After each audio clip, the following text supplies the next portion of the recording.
Hey guys, welcome to a knick-knack build video, and what I'm going to be doing today is putting together the Perpetual Spite calendar, and I'm going to try to keep it pretty straightforward.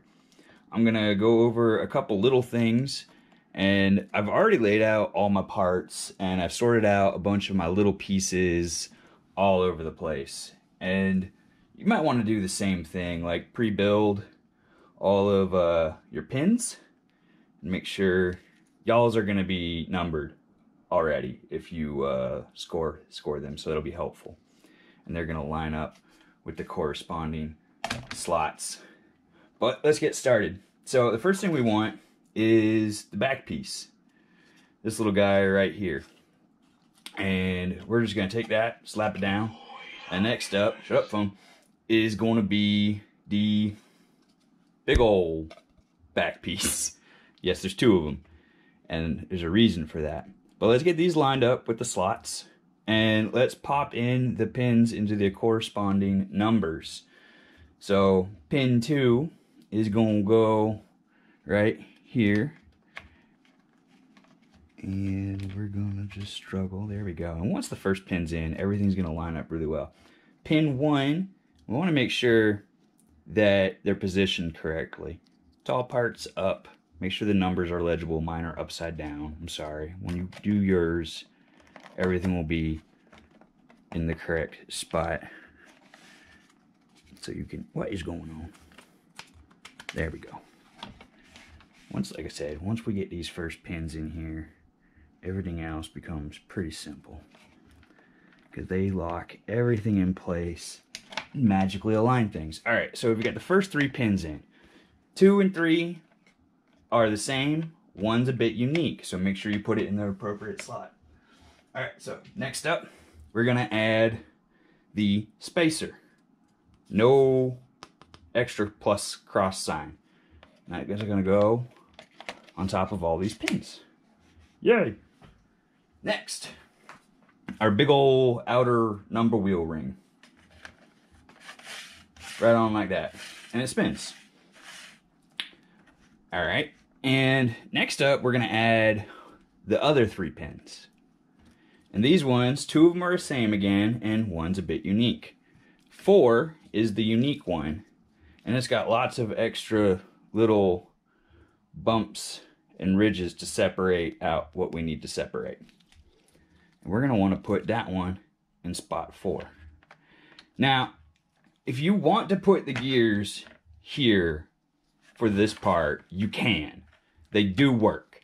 You will have to cut out an extra set of the larger gears, and then you're also going to need the internal rings or little circles that go with them.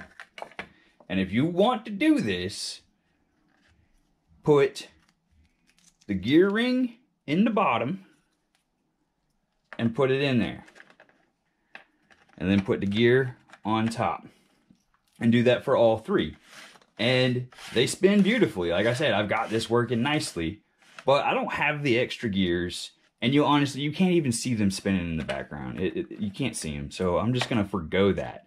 And if you don't use the gears on the bottom ring, you're gonna want these 3 larger circles. And we're going to do the same thing. We're going to put the pin here, and the circle can go all the way over the top, and we're going to keep going. So we're going to add a circle, pin, and a circle. These are just basically spacers and help keep the pins sturdy, so that way they're not flapping all over the place. All right, next up, let's get the O face. O face. So this one, we're going to want it just like this. So the crosses are lined up perpendicular or whatever, and we're going to go bonk, and just put the O face right here. Now this locks in the outer ring. And like I said, if the gears were in there, they would still work, because these little pins keep everything spaced apart. All right, so next up comes spacer 2. God, phone. Spacer 2 has an extra little bloop right here in the center, a little extra cross thing. You know what I'm saying. And we're gonna add spacer 2 like that. Next up, our month ring. Slap that in right there.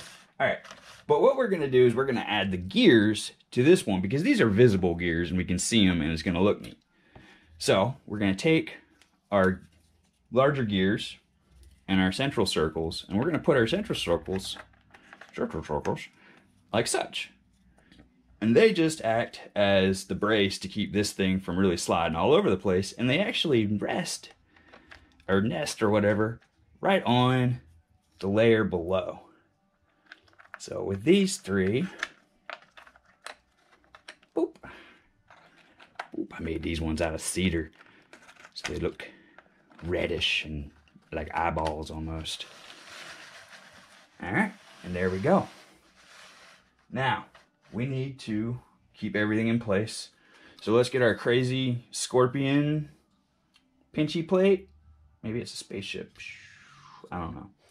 But it's got everything we need. So let's just go ahead and line it up with the pins. Everything's about the pins, yo. There we go. Next.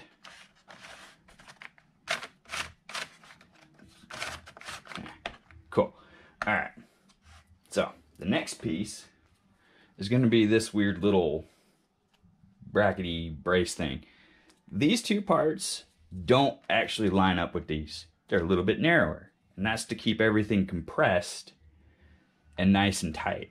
So you're going to want to gently kind of push out and pop that down into place.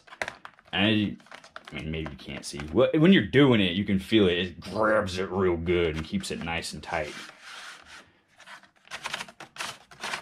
Makes this one kind of have like more of a click turn action. But it doesn't ever bind up, which is perfect. All right, the last pin, pin 7, goes right here in this little slot. Boom. Nice and locked in tight. Now we're going to get our little gears. There's only 2 little gears and our little wheels. We put the little wheels on top of these, and then we're going to put the little gears like so. We're going to get our weird little bone plate for the days. I mean, I think it looks like a bone, jaggedy bone.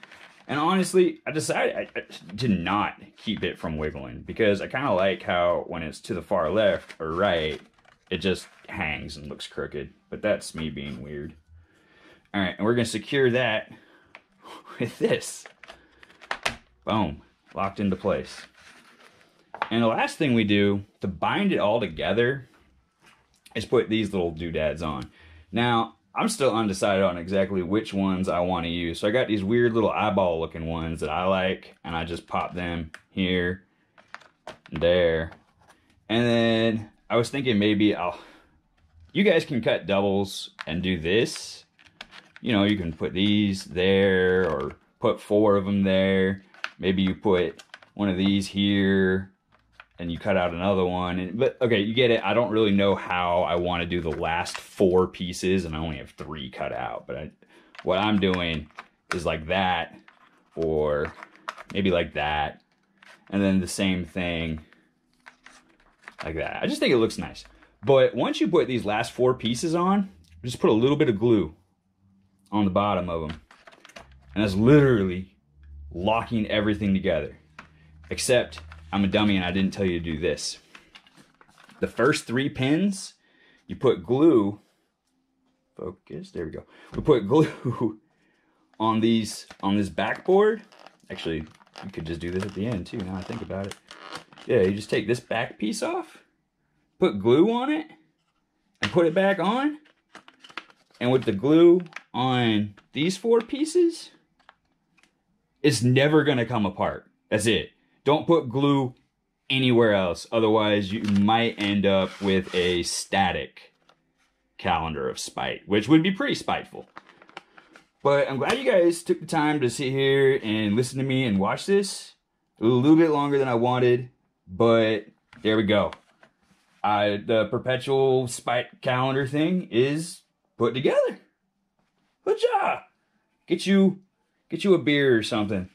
I like a beer. I'm still doing the Rogue today. Thanks for joining me with a knick-knack silly build.